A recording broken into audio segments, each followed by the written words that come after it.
Good morning प्यारे बच्चों, मैं उमेश चंद स्वागत करता हूं अपनी केमिस्ट्री पाठशाला में।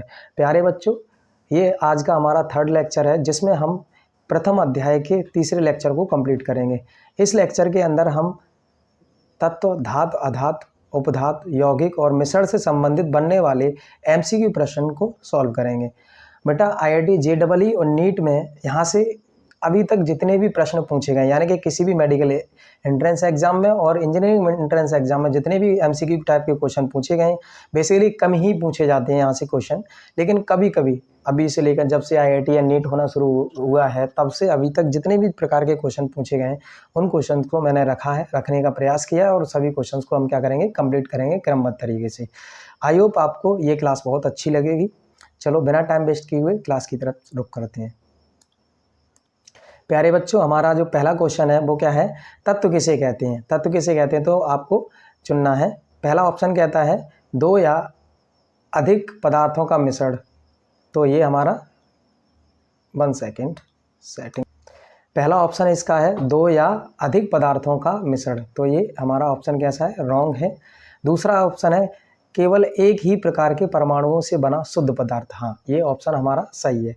कैसे सही है, जो हमारे ऑक्सीजन है और हमारे हाइड्रोजन है और नाइट्रोजन है, ये तत्व की श्रेणी में रखे गए क्योंकि ये हैं तो दो परमाणुओं से मिलकर बने हुए, जिसे हम अब ये समझते हैं कि ये यौगिक है, लेकिन एक ही प्रकार के दो परमाणुओं से मिलकर बने हुए हैं। इस वजह से इन्हें मैंने बताया था डाई ऑटोमिक परमाणु हैं। कैसे हैं, डाई ऑटोमिक तत्व हैं। समझ में आ रही बात कि नहीं आ रही, डाई ऑटोमिक तत्व हैं, ध्यान में रखना, परमाणु नहीं डाई ऑटोमिक तत्व हैं। तो आई होप आपको ये पॉइंट क्लियर हुआ होगा। चलिए आगे की तरफ रुख करते हैं, अगले प्रश्न की तरफ। अगला प्रश्न है जो अभी मैंने प्रश्न आपको करवाया था उसी से रिलेटेड ये सेकंड क्वेश्चन है जो दूसरी किसी प्रतियोगिता परीक्षा में पूछा गया था। अभी करंट में पता नहीं है, मेडिकल एंट्रेंस एग्जाम में पूछा गया था या IIT के में पूछा गया था। एग्जामिनर पूछ रहा है क्या निम्नलिखित में से कौन सा तत्व है, तो जल एक यौगिक है। आपका देखेंगे ऑक्सीजन, क्या ऑक्सीजन है, तो हमारा सही ऑप्शन है हमारा ऑक्सीजन। ऑक्सीजन एक डाई ऑटोमिक तत्व है। कैसा तत्व है, डाई ऑटोमिक। ये सभी कैसे हैं, यौगिक हैं। तो आई होप आपको ये पॉइंट क्वेश्चन भी क्लियर हुआ होगा। अगले क्वेश्चन की तरफ चलते हैं। प्यारे बच्चों, हमारा अगला प्रश्न है जो 2024 तक 2024 तक आवर्त सारणी में कितने तत्व कितने ज्ञात तत्व हैं। तो 2024 तक आवर्त सारणी में कितने ज्ञात तत्व हैं, वो कौन सा ऑप्शन है हमारा, बी, यानी कि 118। अभी तक जो हमारी 2024 तक की जो आवर्त सारणी है, अभी तक जो फंडामेंटल आवर्त सारणी है उसमें 118 तत्वों का अध्ययन करते हैं हम लोग। तो आई होप आपको ये पॉइंट भी क्लियर हुआ होगा। प्यारे बच्चों, अगला प्रश्न है, चौथा प्रश्न है हमारा, कौन सा तत्व अधातु है, मतलब कौन सा तत्व अधातु है। तो सोना हमारा एक धातु है, ऑक्सीजन हमारा क्या है, एक अधातु है, तांबा धातु है और चांदी भी अधातु है। तो इस तरीके से हमारा ऑप्शन क्या हो जाएगा, बी ऑप्शन सही हो जाएगा। ये तीनों सोना, तांबा और चांदी ये सभी कैसी हैं, धातुएं हैं, और ये हमारा बी ऑप्शन ऑक्सीजन हमारा क्या है, अधातु है। अगला प्रश्न है हमारा, कौन सा तत्व कमरे के तापमान पर तरल अवस्था में पाया जाता है। तरल का मतलब है बेटा द्रव अवस्था में, कौन सी अवस्था में, द्रव अवस्था में पाया जाता है। तो कौन सा तत्व है, तो ऑप्शन है हमारा ब्रोमीन। ब्रोमीन किस अवस्था में पाया जाता है बेटा, द्रव अवस्था में पाया जाता है। हाइड्रोजन किस में पाया जाता है, गैस अवस्था में पाया जाता है। आपका सोडियम है वो भी ये ठोस अवस्था में पाया जाता है, और आपका नाइट्रोजन है ये हमारा किस अवस्था में पाया जाता है, गैस अवस्था में पाया जाता है। किस में, गैस में, गैस अवस्था में पाया जाता है। तो आई होप आपको प्रश्न का आंसर पता चल गया होगा। इसका आंसर क्या है, ब्रोमीन। हमारा क्या है, अगला प्रश्न है, हाइड्रोजन किस वर्ग का तत्व है। तो हाइड्रोजन किस वर्ग का तत्व, पहला ऑप्शन है धातु, तो धातु तो नहीं है। दूसरा ऑप्शन है अधातु, तो बी ऑप्शन सही है हमारा। ये दोनों ऑप्शन कैसे हैं, गलत है। तो ये पॉइंट अगले प्रश्न की तरफ चल। प्यारे बच्चों, अगला प्रश्न है हमारा, तत्वों को किस आधार पर वर्गीकृत किया गया है। तो प्रश्न है हमारा, ऑप्शन देखेंगे तो उनके परमाणु क्रमांक और गुणों के आधार पर, उनके द्रव्यमान के आधार पर, उनके आयतन के आधार पर, उनके गलनांक के आधार पर। तो हमारा क्या है, ए ऑप्शन सही होगा हमारा। ये तीनों ऑप्शन कैसे हैं, गलत है। अगला प्रश्न है, किस वैज्ञानिक ने तत्व को पदार्थ का वह रूप जो सरलतम रूप में कहा। कौन से थे वैज्ञानिक, डाल्टन भी नहीं थे, न्यूटन भी नहीं थे, लैवोइजियर थे और रदरफोर्ड भी नहीं थे। तो option number C is right. अगला प्रश्न है हमारा 9वां, निम्न में से कौन सा तत्व निष्क्रिय गैस यानी कि नोबल गैस है? तो हाइड्रोजन नहीं है। कौन सा है? Argon. B option is right. Nitrogen भी नहीं है और कार्बन भी नहीं है। अगला प्रश्न है, वो बोलता है जो हमारे 118 जो एलिमेंट हैं उनके रेस्पेक्ट में है, तत्व के कितने मुख्य प्रकार माने जाते हैं? तो 118 जो एलिमेंट है हमारे, उनके 3 प्रकार होते हैं। देखो कहाँ पर ऑप्शन दे रखा है, ये तो 2 दे रखे हैं, धात और अधात। Option number B is right. धात होती हैं, अधात होती हैं, उपधात। 118 एलिमेंट को कितने भागों में बांटा गया है? धात, अधात और उपधातुओं में। तो option number B is right.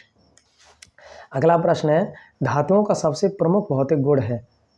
तो ऑप्शन नंबर ए है भंगुरता। ये किन में पाई जाती है? अधातुओं में पाई जाती है, अधातुओं में। ठीक है, हमें चाहिए क्या? धातुओं का गुण। तो अगला ऑप्शन है अघात वर्धनीयता और तन्यता। यही हमारा ऑप्शन इज राइट। सी और डी की तरफ भी रुख कर लेते हैं। अम्लीय ऑक्साइड का बनना, ये बेटा अम्लीय ऑक्साइड कौन बनाती है? अधातुएं बनाती हैं। कौन बनाता है? अधातु क्या है? अम्लीय ऑक्साइड बनाते हैं। और विद्युत के खराब चालक जो होते हैं वो उपधातुएं होती हैं। कौन होता है? उपधातुएं। आपने मेरी थ्योरेटिकल वाली क्लास ली होगी तो आपको पता होगा। अगला प्रश्न है हमारा, सबसे हल्की धातु कौन सी है? तो सबसे हल्की धातु कौन सी है? हमारा सोडियम नहीं है, एल्यूमिनियम नहीं है, लिथियम हमारा सही ऑप्शन है। सबसे हल्की धातु कौन है? लिथियम। कैल्शियम भी नहीं है।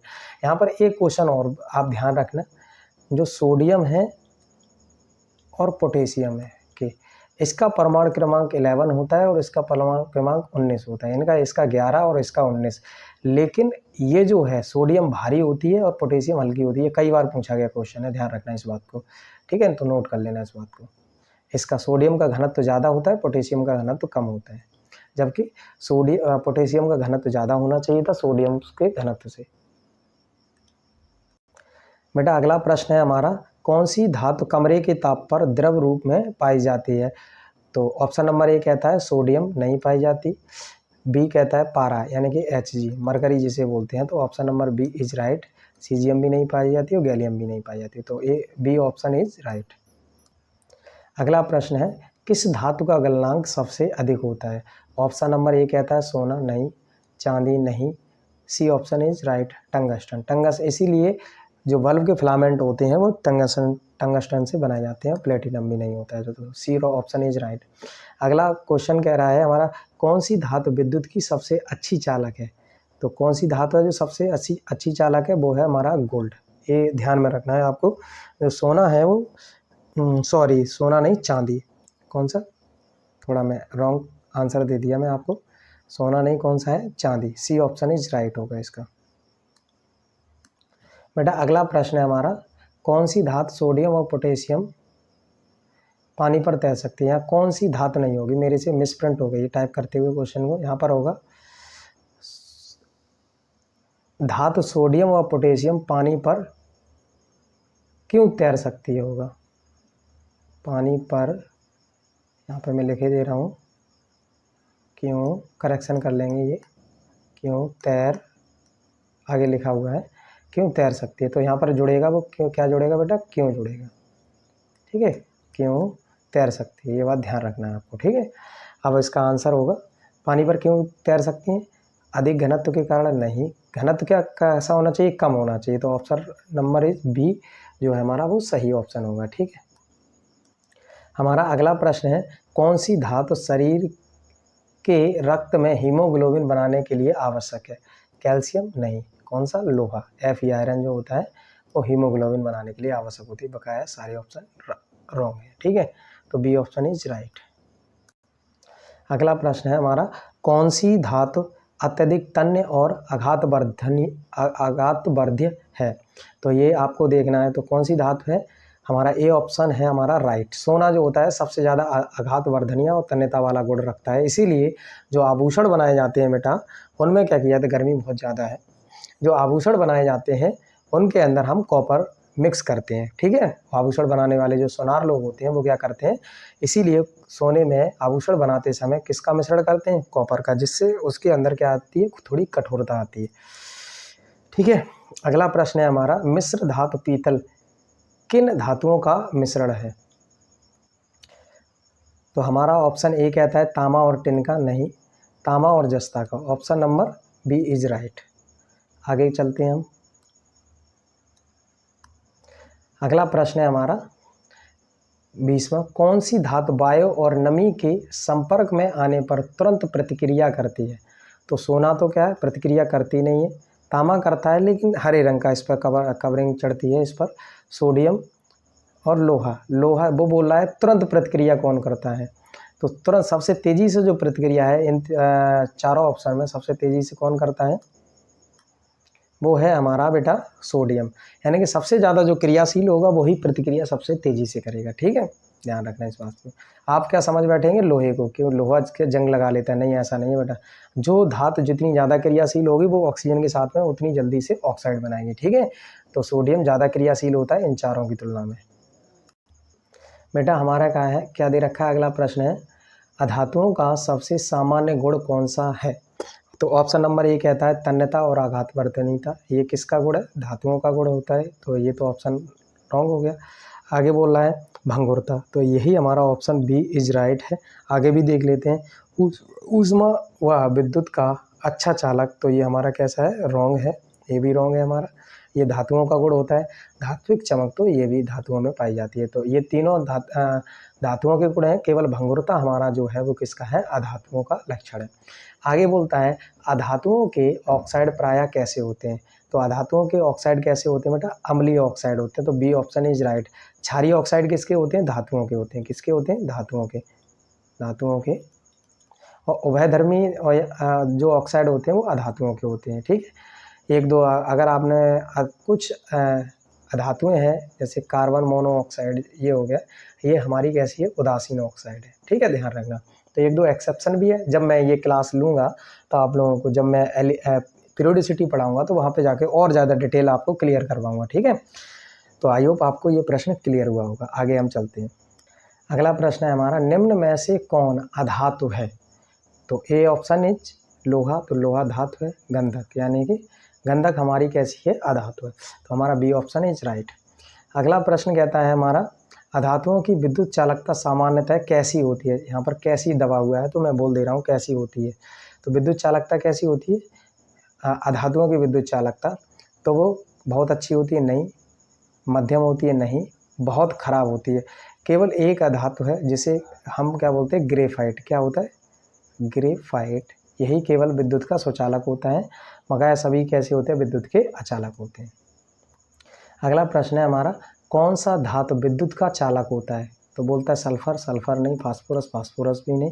कार्बन का ग्रेफाइट रूप, बिल्कुल ऑप्शन नंबर सी। अभी मैंने बताया था इसको, वो तुरंत ही यहाँ क्वेश्चन भी आ गया। ठीक है, मैंने क्वेश्चन उसी तरीके से बेटा अरेंज किए हैं जिस तरीके से अगर अपवादिक तरीके के क्वेश्चन है जो इस लेवल के हैं यहाँ पर, क्योंकि प्रथम अध्याय में थोड़ा बेसिक लेवल रहता है, क्योंकि वो 9th क्लास का और 11th क्लास का मिला के मेल झोल बना के ही प्रश्न बनाए जा सकते हैं इनके, क्योंकि सिंपल फंडामेंटल पार्ट है ये द्रव्य पदार्थों का वर्गीकरण। तो आई होप आप लोगों को ये क्लियर हो रहा होगा। आगे हम चलते हैं अगले प्रश्न की तरफ। अगला प्रश्न हमारा कहता है अधातुओं का घनत्व प्रायः कैसा होता है? तो अधातुओं का घनत्व जो होता है वो कैसा होता है?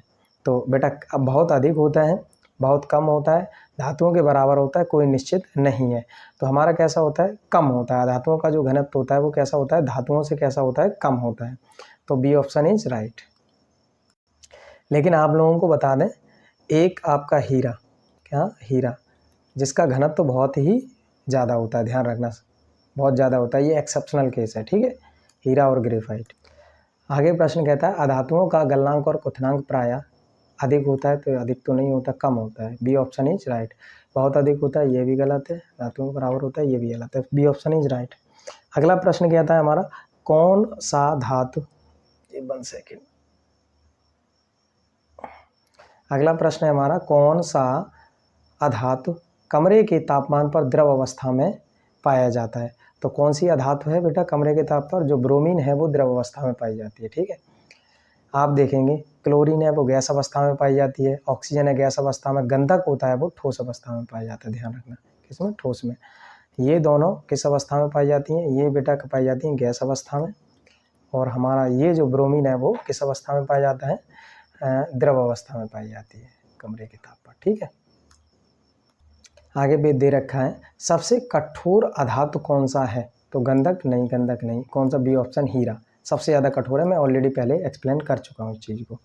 ठीक है, अगला प्रश्न कहता है बेटा अधातु किस प्रकार के बंध प्राय बनाते हैं, आयनिक बॉन्ड नहीं, ये धातुएं बनाती हैं और अधातुएं मिलकर बनाती हैं। सामान्यतः जो अधातु होती हैं वो किस प्रकार के बॉन्ड बनाती हैं, सहसंयोजी प्रकार के बॉन्ड बनाती हैं। B option is right. बेटा अगला प्रश्न कहता है हमारा उपधातु किसे कहते हैं, तो बेटा उपधातु किसे कहते हैं, ऑप्शन है हमारे, पहला ऑप्शन कहता है जिनमें केवल अधातु के गुण होते हैं, तो गलत है। जिनमें केवल अधातु के गुण होते हैं वो भी गलत है। पहला कहता है धातुओं के गुण होते हैं, दूसरा कहता है अधातुओं के गुण होते हैं, तो ये दोनों ऑप्शन कैसे हैं, रॉन्ग है। अगला ऑप्शन कहता है जिनमें धातु और अधातु दोनों के गुण पाए जाते हैं, तो यही ऑप्शन हमारा सही है। उपधातुएं कैसी होती हैं, जिनमें धातु और अधातु दोनों के गुण पाए जाते हैं, उन्हें क्या कहते हैं, उपधातु कहते हैं। अगला ऑप्शन बोलता है सिलिकॉन किस वर्ग में आता है, तो बेटा सिलिकॉन क्या है, हमारी एक उपधातु है। तो आप देखिए option number C is right. Option number C में उपधातु दे रखा है, तो सिलिकॉन क्या है, हमारी एक उपधातु है।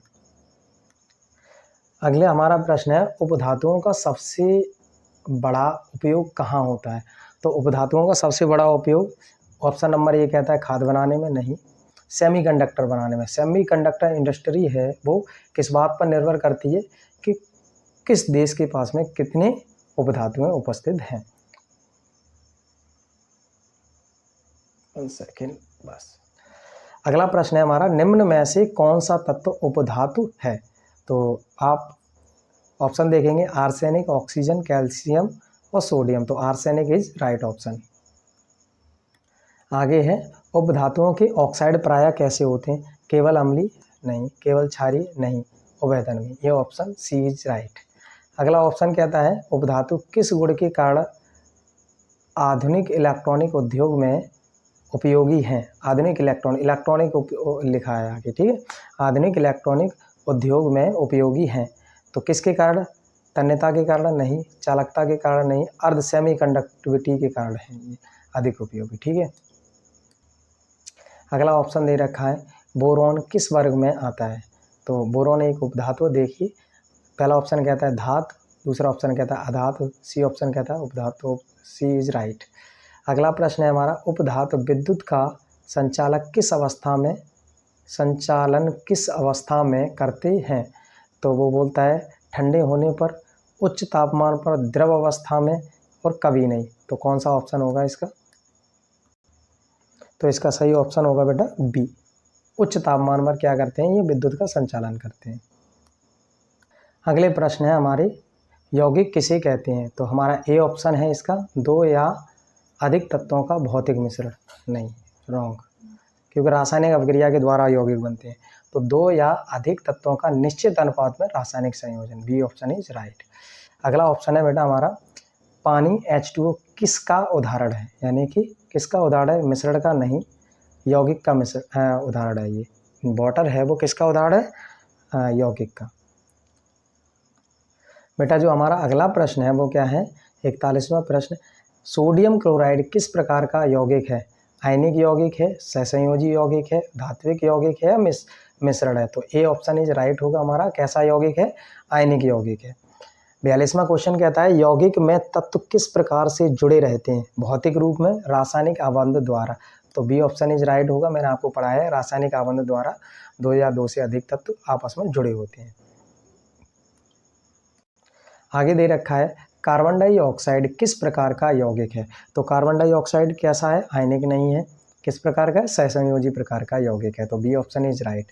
अगला क्वेश्चन है हमारा 44वां, यौगिक को कैसे तोड़ा जा सकता है, क्या है बेटा, यौगिक को कैसे तोड़ा जा सकता है, तो हमारा ऑप्शन होगा ए ऑप्शन कहता है भौतिक विधि से, बी ऑप्शन कहता है रासायनिक विधि से, सी ऑप्शन कहता है ना ही भौतिक और ना ही रासायनिक विधि से, डी ऑप्शन कहता है केवल मिश्रण से, तो हमारा option number B is right होगा, रासायनिक विधि से यानी कि यौगिक को तोड़ा जा सकता है। बेटा अगला प्रश्न है जो हमारा वो प्रश्न है हमारा यौगिक का सूत्र किसे दर्शाता है, तो यौगिक का सूत्र किसे दर्शाता है, ऑप्शन ये कहता है तत्वों का भौतिक अनुपात, बी ऑप्शन कहता है तत्वों का रासायनिक अनुपात, सी ऑप्शन कहता है केवल धातुओं का अनुपात, डी ऑप्शन कहता है केवल अधातुओं का अनुपात, तो हमारा बी ऑप्शन इज राइट होगा। हमारा तत्वों का रासायनिक अनुपात होता है वो यौगिक का जो सूत्र होता है वो उस बात को दर्शाता है। आगे प्रश्न है हमारा, कैल्शियम कार्बोनेट किसका उदाहरण है? मिश्रण का, यौगिक का, धातु का, विलयन का, तो हमारा बी ऑप्शन राइट होगा, यौगिक का। अब अगला प्रश्न है हमारा, मिश्रण किसे कहते हैं? तो इसका आंसर होगा हमारा दो या अधिक पदार्थों का निश्चित अनुपात में संयोजन। तो निश्चित अनुपात में संयोजन नहीं, इस बात को कहना उचित नहीं होगा क्योंकि विषमांगी मिश्रण भी इसके अंदर आते हैं।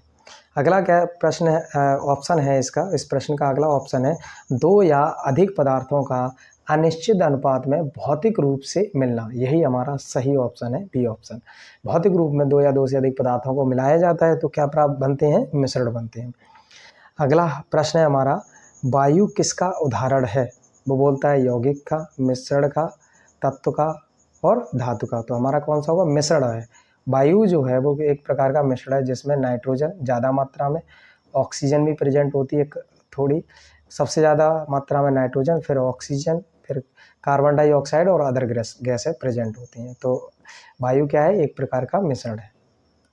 अगला प्रश्न है हमारा, मिश्रण के घटकों को अलग किया जा सकता है? तो ए ऑप्शन कहता है केवल रासायनिक विधि से, बी ऑप्शन कहता है केवल भौतिक विधि से, सी ऑप्शन कहता है ना भौतिक ना रासायनिक विधि से, डी ऑप्शन कहता है केवल इलेक्ट्रॉनोलाइसिस से। तो हमारा बी ऑप्शन राइट होगा, केवल भौतिक विधि से हम क्या करते हैं? मिश्रण को अलग कर सकते हैं।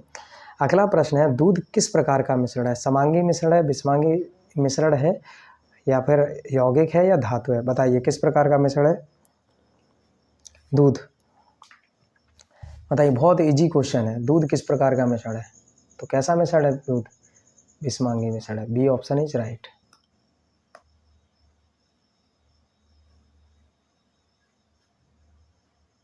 बेटा थोड़ी नंबरिंग थोड़ी रॉन्ग हो गई थी, तो इस वजह से आज की क्लास हम यहीं पे ख़त्म करते हैं, क्योंकि आज की क्लास हम बेटा यहीं पे ख़त्म करते हैं।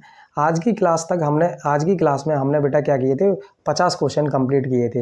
ये 50 क्वेश्चन किसी भी ना किसी मेडिकल एग्जाम में या इंजीनियरिंग एग्जाम में पूछे गए थे, जो मैंने छांट के पूरी ऑल ओवर इंडिया में जो इंजीनियरिंग और मेडिकल एग्जाम होते हैं उनमें से मैंने छांट के निकाले और आपके सामने प्रस्तुत किए।